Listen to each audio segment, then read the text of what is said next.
Alright, welcome back to the Marsville House of Intellectual Discourse. My name is Joshua Johnson, and we're continuing in our study of Rethinking Reality, an exploration of Jonathan Edwards' thought through a study of George Berkeley and his dialogues.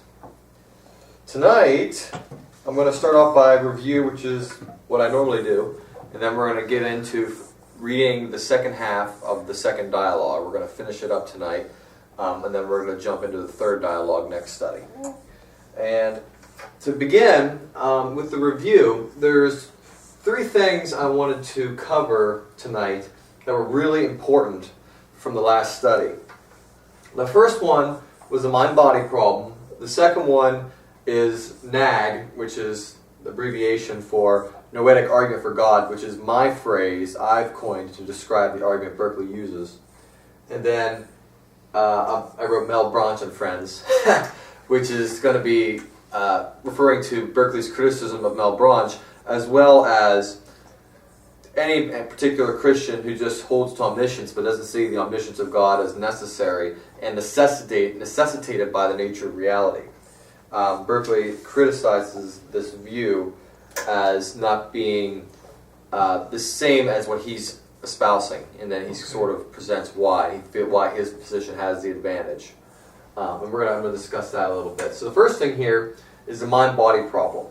And from the last study, in the mind-body problem, we saw that Hylas brought up immediately, like right on the starting gate, coming out, that,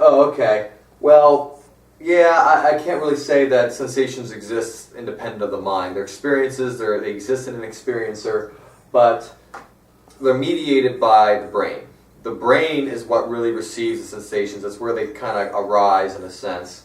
And then they're communicated to the soul or to the mind. And there's sort of like this mind-body interaction. This interactionist dualism was started by René Descartes. In the last study I brought the name up a lot because you'll also find that he was a huge influence on Nicolas Malebranche.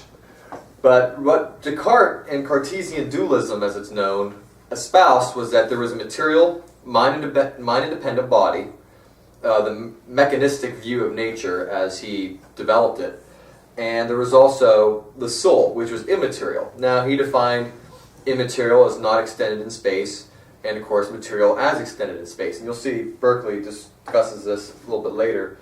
But the problem was in interactionist dualism, and this was actually brought up by Descartes' own pupil, who was, I think her name was Catherine, but she was like a princess in like Bohemia, I believe. Bohemia or Slovakia or one of those regions. And one of the objections she brought up was that, where in the world would this be? Like, how can a thing that's not extended in space be also located in space? And how does it interact with a physical body? Like typically in Descartes' system, physical causes, have physical effects. If you were going to have water boil, it's because heat was transferred from the fire to the water. It's a physical thing. It's a physical transfer of energy. This is the way Descartes understood it. But the soul was not physical at all. So how could it have that sort of effect? It can't be like fire has effect on water, which had been a transfer of energy. The soul doesn't have energy like that. The soul doesn't have anything physical in Descartes' system. So how could a soul be an interacting agent with the brain? And vice versa, how could the brain interact with the soul? If they're so distinct metaphysically, how could there be any interaction? This was the problem. And Descartes stumbled all over himself and made him look like a fool. And in fact, he, in doing so, sort of established the basis for materialist objections ever since. In fact, that's been sort of like the talking point, the starting point for all of modern philosophy of mind. And of course, which has been the physicalist domain for the last couple centuries, even though the field specifically is new, it's been talked about for a long time. And in the philosophy of mind, it's just now that there's some issues coming up with the idea of consciousness and maybe rethinking Descartes' thesis and other alternatives, because there's just problems no matter where you go. It's the best field of philosophy, in my opinion. But what was Berkeley's response? Now, for those of you who were here, we looked at Berkeley's unique response. Instead of positing interaction in the way that Descartes tried to do, and saying that, okay, and creating like this immaterial thing and this material thing, they're so different that it's impossible to describe their interaction. Berkeley doesn't place the interaction in the substances themselves. And he also doesn't do what Hylas is trying to do about placing the soul in the body, which seems to be the problem with all of it. We like to think of, like, and this is universal with Christians specifically, and any kind of dualist, we like to think of the soul being in the body, not the body being in the soul. But Berkeley sort of turns the whole issue on the head and says, well, actually, you need to think about it this way. He goes, instead of thinking about the soul existing in the brain, or part of the brain, which was Descartes' whole problem, because Descartes said that in the pineal gland, that's where the soul's at. Because that's the gland that releases secretions from the spinal cord, and interaction between the brain and the rest of the body. Sort of like the hub where everything was going on. If anybody was going to posit that sort of dualism, it was a good idea on Descartes' part. That was a good place to put the soul. It was in the pineal gland. Because he said that's where the soul can interact and influence all the rest of the bodily functions. So there is an affection in the soul, it affects the brain through the pineal gland, and therefore I can create movement in my body parts. It was a good idea. But once again, because the soul was not physical, how could it have a physical effect on the pineal gland? It's not, like I said, it's not like fire exciting energy in water molecules. It couldn't be described in that sense. He couldn't appeal to those sort of analogies, because that's the physical thing the soul was not. Soul's not like fire heating water. It's something completely distinct. No physical attributes to it at all. And so Berkeley just says, well, that's not a problem at all. You got it all backwards. Instead of thinking of the soul as this ghostly thing that's in the pineal gland is an idea. The brain is an idea. All these things we know about the body are sensible. You've read it in a textbook. You may not have seen your own brain. You've seen someone else's brain. You've seen all these different things. If you have a headache, and let's say that might be a tactile way of understanding your brain being there, it's a tactile sensation. Everything you could possibly think of. If you were born deaf, blind, the works, or had no senses whatsoever, you wouldn't have any knowledge of your own brain, much less of anything else. And that's sort of the point that gets brought up. The brain reduces to sensations, to ideas, to mental content. And so Berkeley just flips it on its head. I can maintain that there's a body and a soul, because I don't make the same mistake you did. Descartes made the huge mistake of saying that the body was this mind-independent physical thing that mediates for the soul. Whereas Berkeley says, well, actually, the body, the brain, all of that stuff are ideas. They exist in the mind. And he would say it's actually so absurd to assert that it somehow is the cause of ideas, because an idea can't be the cause of itself. It would be that crazy circular issue that we brought up last week. So it creates this circularity and absurdity in stating that an idea is the cause of itself. The idea of the brain is the cause of the idea of the brain, somehow in the mind. It's just subject to so many ridiculous notions, and that's sort of why the criticism was so quickly dismissed. And yet, for some reason, it's the position that people want to hold in philosophy of mind today. And this is why it's going to be important. I'm not covering too much. I didn't cover too much last week on it. There's a lot in the philosophy of mind in relationship between the body and the mind. And we're going to be covering that a lot in future studies once we get through the dialogues. We're going to see if the Edwards-Berkeley thesis answers problems in the philosophy of mind right now. So, that was the mind-body interaction. Any questions on that before I continue to the next point? The nag, I call it nag, there's two reasons. Well, noetic argument for God, noetics usually refer to the mind. And of course, argument for God, because that's exactly what it is. It's the argument from God from human mentality, from the fact that sensible things exist in the mind, they necessitate a supreme mind. And there's also a benefit, if you're an apologist, to having this abbreviation. When you're debating atheists, you say you're nagging them. And this was, we have tags, we have all these different terms, but I think I prefer nag. They probably would consider it nagging, actually, when you're debating them.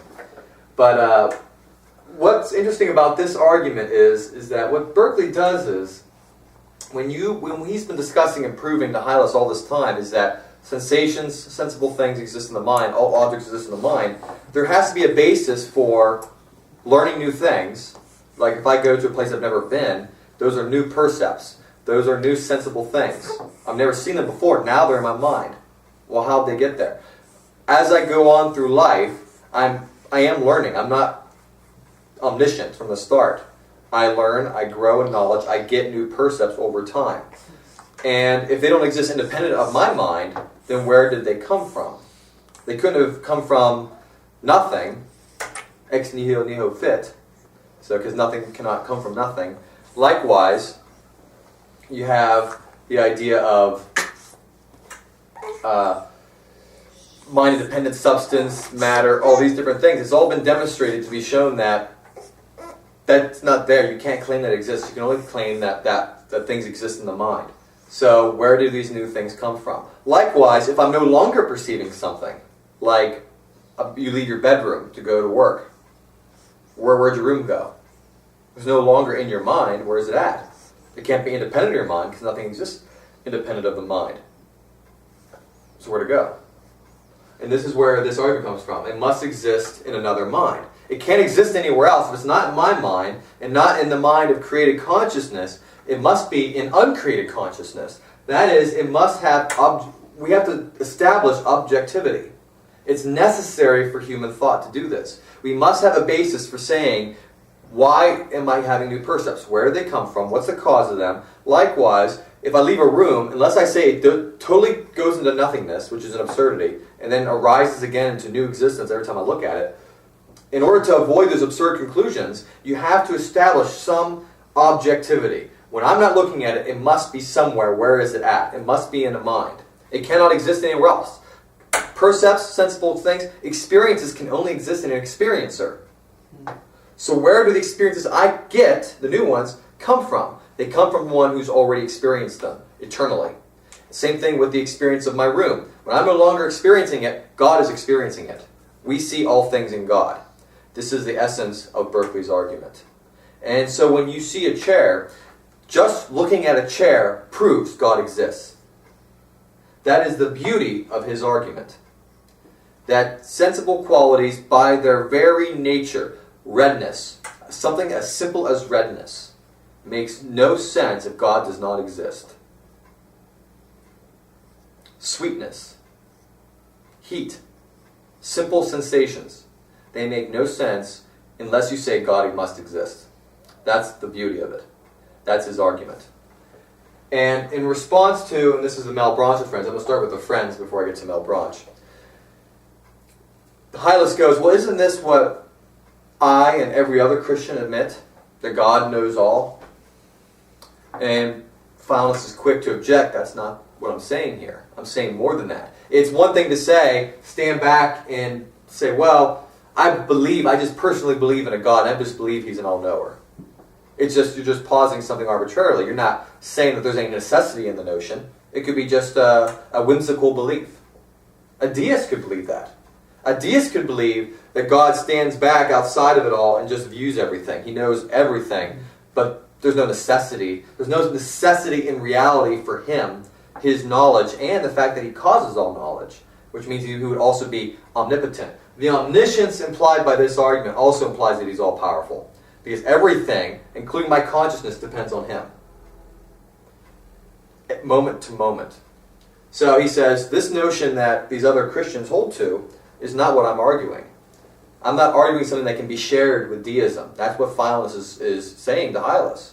He goes, this notion here is saying that the fact that I see things, smell things, and taste things show that God must exist. Or else it's absurd to even posit them.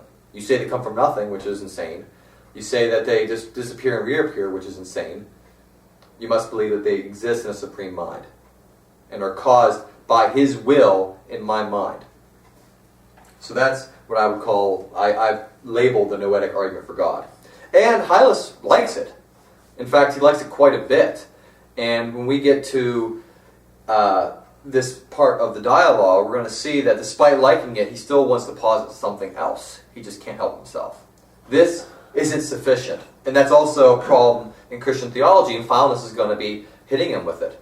Well, do you believe in the sufficiency of God? Do you believe that he is all-powerful? Well, if you hold to this other thing, well, that's actually kind of a contradiction, and you'll see that in this dialogue. The other thing I want to review, one last thing, was Malebranche.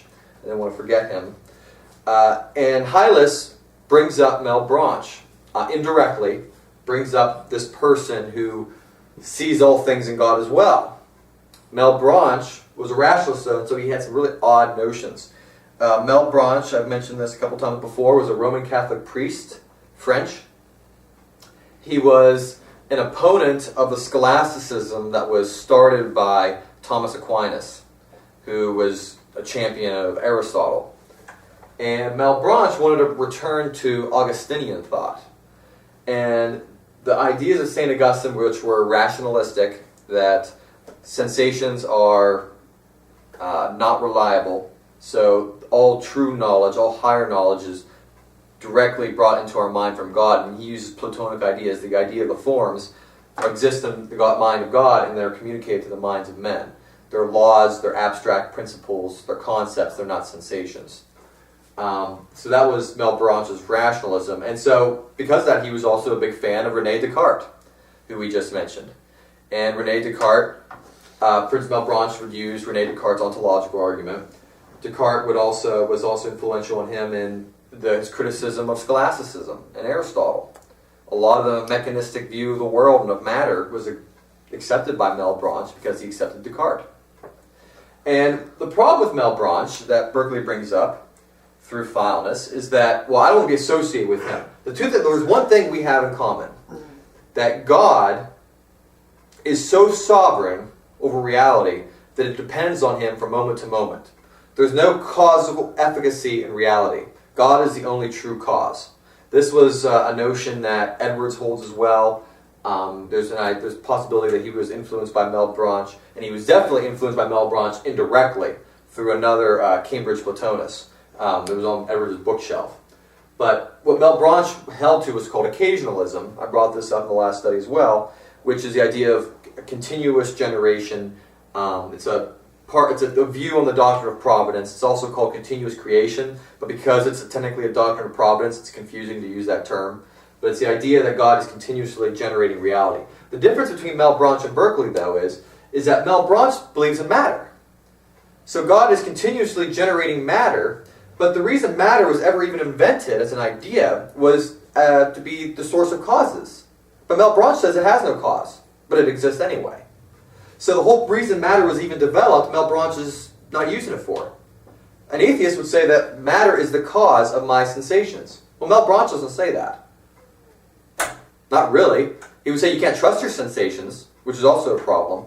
So you can't trust your senses at all. So if I've seen a chair, I don't really know for sure if that's a chair in front of me. I can't really be sure. That's one of Malebranche's beliefs that Berkeley criticizes. And he makes, in fact, Berkeley describes it as, according to Malebranche, reality was made in vain.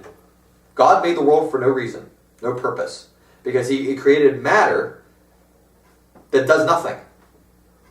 If I hit a cue ball, God is the cause of the cue ball moving, of me hitting it, of it hitting the 8-ball, and of the 8-ball then moving into the corner pocket. God is frame by frame the cause of each one of those frames. That's the occasionalism. However, in Berkeley, it makes sense because he's saying that God is revealing those frames to my mind. God is the cause of those frames. Malebranche saying, yeah, God is the cause of those frames, but sensibly speaking, you can't really be sure if they're even there because you can't trust your senses. And on top of that, I believe it exists independent of the mind because I want to assert matter, which is usually the cause of the explanation for causes, but I'm not going to use that either. I'm not going to say it's explanation for cause either. I'm going to posit mind-independent substance that does nothing. Has no value, no purpose whatsoever. God created it in vain, for no reason. In fact, Malebranche even admitted it was a faith position. He believed in matter by faith, not by reason. And the reason was because he was a big fan of Descartes, and because the Roman Catholic Church held to it. He was a Roman Catholic priest. He wanted to maintain his orthodoxy. He felt that it was a tenet of Roman Catholic orthodoxy to maintain mind-dependent substance. Aristotle, one of the people that he was criticizing, was big into the existence of matter. And so Malebranche held some odd notions because he was committed to his rationalism and to the dogmas of the Roman Church. And ironically, the Roman Church ended up burning half his works anyway. So it was all for naught. Because they sided with those who held to Thomas Aquinas and Aristotle. So they said, Descartes, nope. Reviving Augustine, no way. Burn half of Malebranche's works. So it didn't work for him anyway. So, and this criticism was very important to Berkeley through Hylas because Berkeley was criticized by contemporaries for holding to Malebranche, for holding to the views of a Catholic and a rationalist. So as a good Protestant, Berkeley's like, hold the phone here. I am not this guy. I'm an empiricist and I'm a Protestant. I am not a rationalist and a Catholic. So this is the review from last study. We're going to be finishing the second dialogue and getting into probably the feistiest argument and the most entertaining argument because it's Hylas' most absurd stand. And then we're going to be discussing this stand and the, as I discussed it, matter or bust. This is going to be Hylas. It's going to be, I'm going to either prove matter or it's going to be it. And you'll see in the third dialogue, when he says bust, he means bust. So it's going to be really interesting and we're going to get to it. Alright, welcome back. We just did the reading and finished the second dialogue of Hylas and Hylas. Having to recover from laughing so hard. It was a very interesting read to see Hylas really lay into Hylas on this. Hylas had granted from what we did in our last study that, oh, well, this is excellent, this proof of God you posit, but I still like this matter thing. And he just doesn't give it up. He says, I still want to posit it. And so the first thing he does is he posits matter as a cause. Does anybody remember his argument for that from the text? Wait,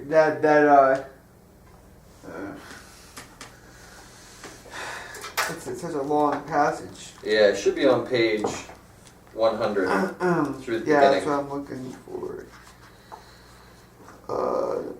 Okay, he says, I see. a subordinate cause of our ideas, Yeah. a subordinate and limited cause of our ideas. Yeah, he says that's going to be the support or limited cause of our ideas. So and you'll see later when he's defining this, he goes, I'm not saying it's the only cause of my ideas, as a regular materialist would say, but that it's also a cause with God. So God is the cause of matter, matter is the cause of my ideas, or matter is somehow involved as a cause. And what was the fundamental criticism of this? Well, it was an attack on the sovereignty of God. Well, we'll get into that. No, that's okay. mostly used on the instrument part. Okay. But He talks about the language. That's it. The signification of words. Oh yeah. That's where he really gets into it. Now, what's the example he uses to start it off? That there's a guy saying that from his country they're unhurt when they go through fire, and he said, but by fire they meant water. And he said that there's trees that walk on two legs, but by trees he means men. Exactly. So he would say that that's absurd. So when the common understanding of words, definitions are important. They're necessary for everyday conversation. There's a strong, and you got to understand this is part of the Enlightenment thought that we've sort of lost. That's why we're ineffective arguers. There was a strong relationship between logic and rhetoric in the Enlightenment, and actually in the late Renaissance. And especially if you read like Petrus Ramus, who's arguably the father of the modern outline for what we have in all of our books. And he was also a Calvinist and a very good rhetorician and logician. And what you saw in him, and he would definitely have been influenced on Berkeley, is that there's a relationship between language and logic, which makes sense. Without logic, you can't understand language and vice versa. And so what does this have to do with the signification is that you have to have a definition for things, and they have to be fixed. And of course, in your combination or amongst your common people. And when you flip these definitions, you create absurdities. And so you can't equivocate. Now this is a principle of logic, equivocation, is that two things that were actually used, you take a word and you give it a different meaning than what is defined. So then the meaning doesn't hold anymore. So if I were to use an argument, I have two premises of conclusion. I use, let's say, the word God in the first premise to refer to a supreme being, and then the second notion I use God to refer to a non-supreme being. And then I develop a conclusion off of that. Well, that's not right because I've changed the meaning of God in the first and second premises. That's equivocation. It's fallacious. You're not using words correctly. It's very important that they have to be interrelated. We've lost that a little bit in philosophy today. The importance of fixed meanings. And he brings this up, and Hylas agrees.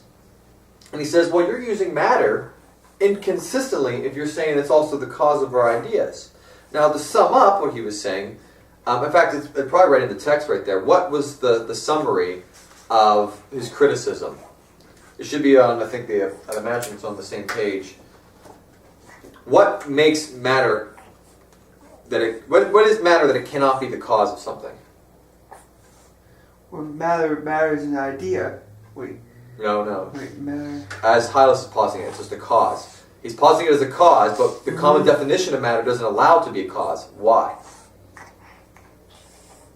Because the word matter signifies extended, solid, movable, and It's thinking. inactive. Inactive. That's it. That's the big one. Okay. Inactive substance, yeah. Yeah, inactive. Yeah, it's inactive. Okay? Can you conceive of something inactive acting upon something or causing something? That's the issue. It's by definition cannot be a cause.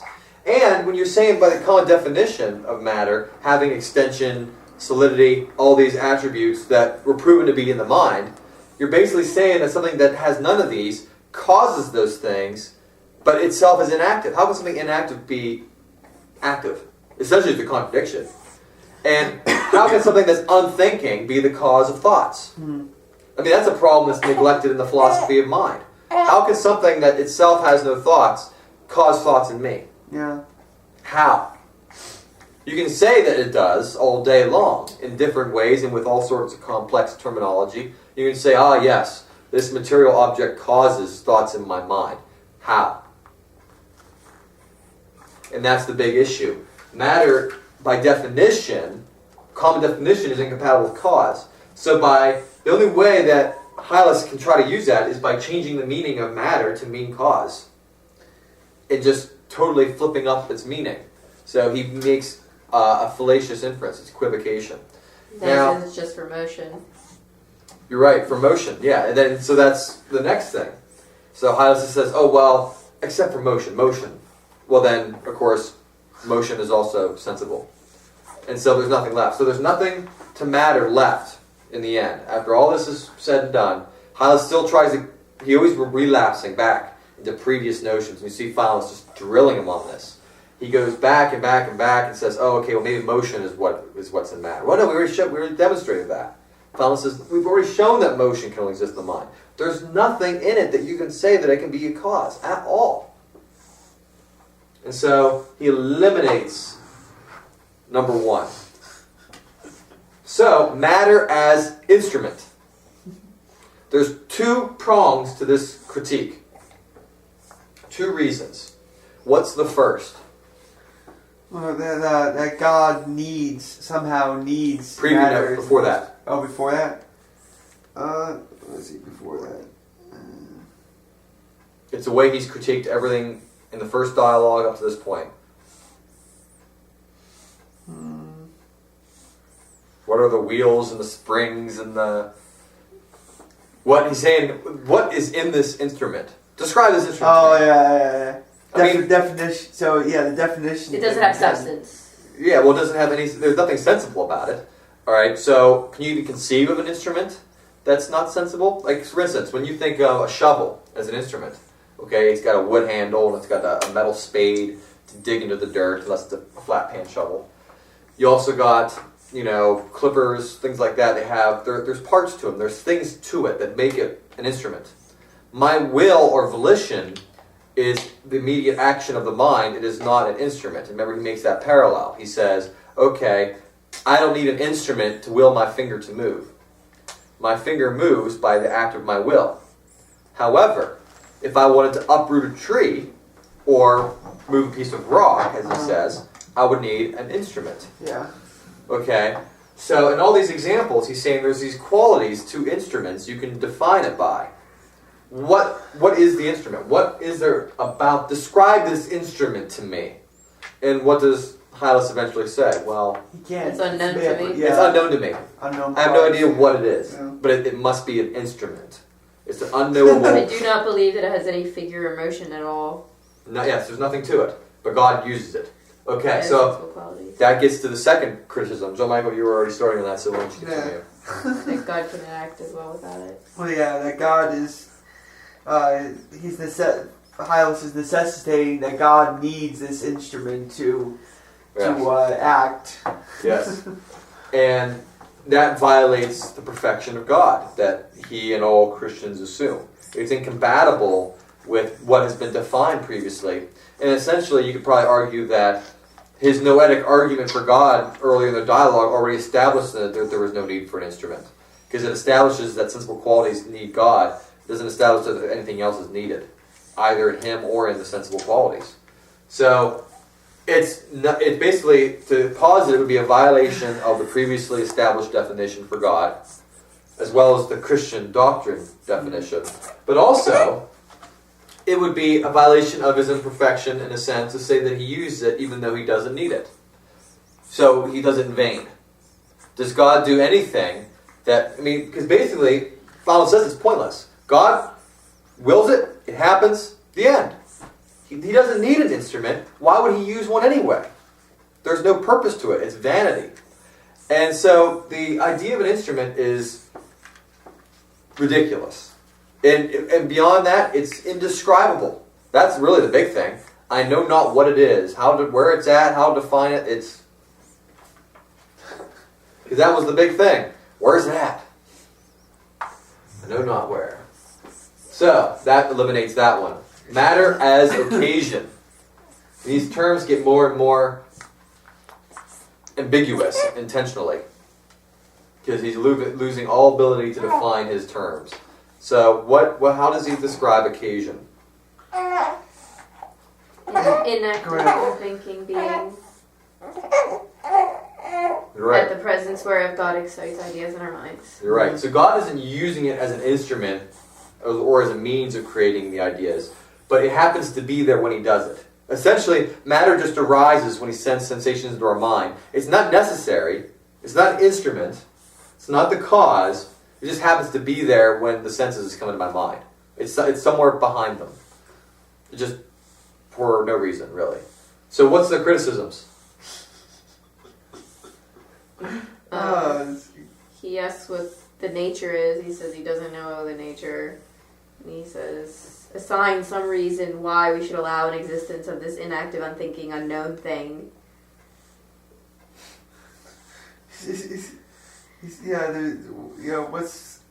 What's the reason for it? It seems like that seems it's absurd.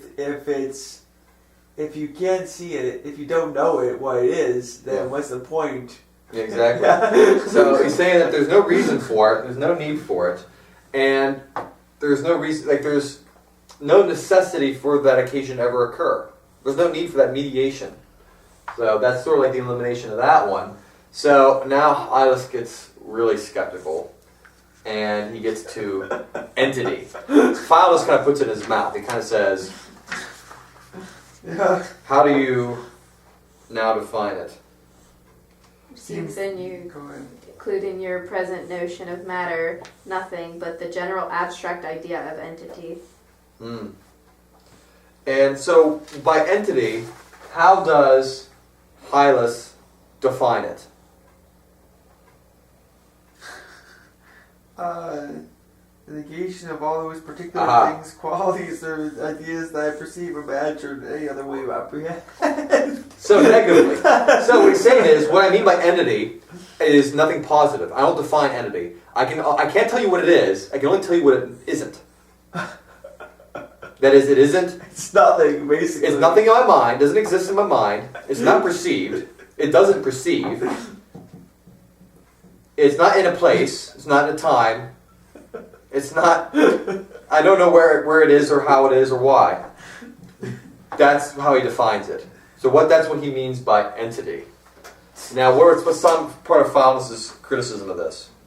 The fact that there's nothing positive. Nothing positive in its statement. So, essentially, he's not positing entity at all. He's just positing a bunch of negatives. Just a bunch of knots. And no knots. So he's not really positing entity. So then he goes to matter as unknowable. So this is his sort of last argument against foulness? What is it? Can you sum it up? Well, his argument is that even if, like, I believe matter exists because I must, or something like that. You know, even if I'm shown to even if it's proven that matter doesn't exist, I still believe it by faith. You know, or something. Yeah, something like that. Well, be that as it will, yet I still insist upon it that our not being able to conceive a thing is no argument against its existence. You're right. Well, let's go back a little bit further. And this is I'm looking at the wrong one. Oh, okay. Well, let's look at this one first. Let's make sure I didn't skip over this. So on page 108, the reality of things cannot be maintained without supposing the existence of matter. See Hylas saying that. So, because he's basically been attacking it and saying, okay, you really had no reason for believing it. And so he goes, the reality of things cannot be maintained without supposing the existence of matter. And is not this, you think, a good reason why I should be earnest in its defense? And then you see the following dialogue about the glove. And Hylas is getting so irritated. He's like, what about this glove necessitates something that's unknown, unidentifiable, that doesn't exist anywhere, any place, any time? What does this glove need in that definition? My knowledge of this glove existing is in the fact that I see it and touch it and feel it. What about that necessitates unknownness or nothingness? Nothing at all whatsoever. And then as you were continuing, Jess, you can continue what you were arguing.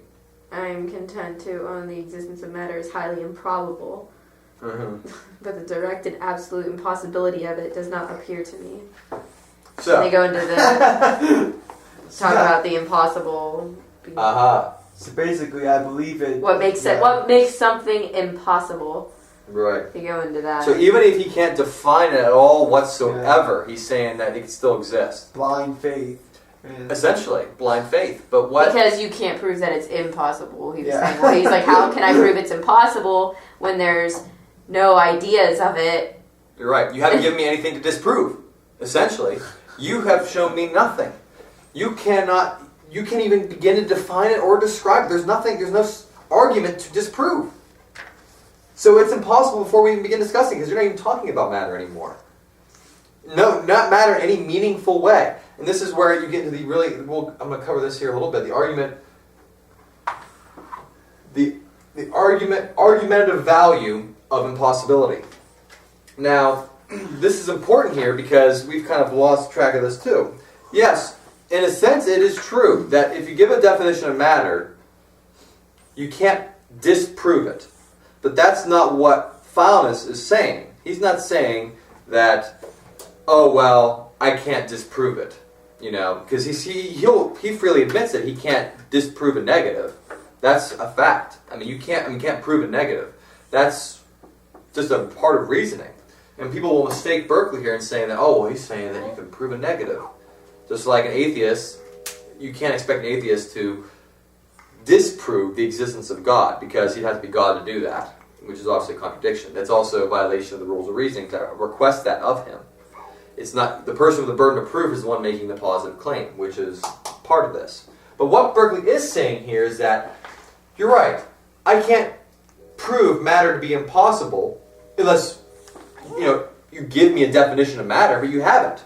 Every definition you've given me, I've shown to be contradictory, because he gives a standard. He says, "What's the standard of impossibility? How can you prove something impossible? What is his definition?" When a repugnancy is demonstrated between the ideas comprehended in definition. You're right, it's incoherent. Essentially saying, if the notion is incoherent, it makes no sense, it's unintelligible, it's impossible. It cannot be believed. If it's impossible, it cannot be believed because of its incoherence. All the definitions given so far have been incoherent. But, so what he's maintaining is nothing. He's saying, it's a no, I know not what for, I know not why, it's unknown to me. I have no idea what it is. If it, he can't define its existence in any sense whatsoever, and he's saying, well, you can't disprove that. Because you're not asking me, there's nothing to disprove. That's the point. There's nothing to disprove. There is no definition. So in the argumentative value of impossibility that we neglect in debates today is this, that you have to have a proper definition to disprove something, and you can't disprove it if it's incoherent. If it's incoherent, it cannot be possible. A cannot be non-A. That's impossible. You can know that with certainty. But if you give a definition of something, a valid, coherent definition, you can't disprove its existence. For instance, a pink unicorn. There is nothing logically incoherent about the concept of a pink unicorn. There could be an equestrian life form that is that color of fur that has a single horn protruding out of its head. It is possible that it exists, and I can't disprove its existence unless I was omniscient. Even if everywhere I've gone, I've never seen one. No one else has ever seen one. That doesn't disprove that it exists somewhere. I can't disprove it unless I see all things. I would be trying to prove a negative in doing so, and that would be fallacious reasoning. That'd be bad argumentation. However, that's not the point. See, that definition, you've given me something to work with here. That's a coherent definition. But the definitions given by Hylas were incoherent, so they were impossible. And now, he has no definition, and he's trying to say, disprove something that isn't even there. It's a non-argument. There's no argument here. But disprove it. That makes no sense. And that's how he concludes this whole thing. He says that my purpose here has been to show that when you say matter, you mean nothing. And I've done it. Because there's nothing left to your definition. You have nothing to stand on. It's completely eradicated. When your notion, there is no notion that you have. And so that destroys it. And so this, once again, all goes back to the burden of proof. The value of impossibility goes back to the burden of proof, because essentially when you deal with, as far as George Berkeley is concerned, someone who believes in matter, they have to prove it. You're stating the simpler position, there's minds and ideas. There's minds and mental content. If there's anything else, prove it. What else is there? The burden of proof is not on Hylas. Hylas doesn't have to prove a thing. All he has to say is what's evident to us. That there's minds and there's things that we perceive. The chairs, the tables, the room, that exists in my mind at this moment. When I leave, it's no longer in my mind. I can posit, therefore, that there's another mind perceiving it. But in all of that, there is minds and ideas. That's it. Now, if you're saying that there's also matter underlying all this, you're positing something more than what I'm arguing. You're making a positive claim. You have to make good on that claim. The burden of proof is on you. That is the point. And if you give a definition that's incoherent, it's impossible. And so basically, Hylas had all the grace. You give me any definition you want. And Berkeley makes the point several times. I'll let you break every law of freaking logic and equivocating on terms, coming up with any notion of matter you want. And every time you've done it, you haven't been able to make good. You've made incoherencies. Incoherent definitions that are impossible. You haven't been able to meet the burden of proof. So it must be concluded, therefore, there are only minds and ideas. And that's Hylas' point. Now, to prepare for the next study a little bit, we will see that, and you can sort of see this in the closing remarks by Hylas, now he's questioning everything.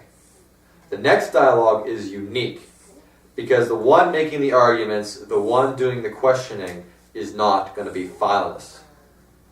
It's going to be a very different Hylas. A cynical, skeptical, aggressive Hylas, who's mad, but he's not mad in the way that he's been so far, in the stupid, embarrassed kind of mad. Now he's mad at Hylas and thinks that all of Hylas' notions are absurd. He wants to try to disprove the existence of God, sensible qualities, in the same way that matter was disproved. He goes, if I can't believe in matter, we can't believe in anything. That's going to be the attitude of Hylas. Hylas wants to he says, if I can't be a materialist, I want to be a skeptic. And I'm going to attack the guy who attacked me and try to show that he must also be a skeptic. And he'll use some of Hylas' own arguments against them. And so Hylas has to be able to defend his position and not just disprove Hylas' position. And that's what this third dialogue's about. Now Hylas has to make a good defense. Hylas has got the ball in the next dialogue. It's going to be very interesting. So until next time.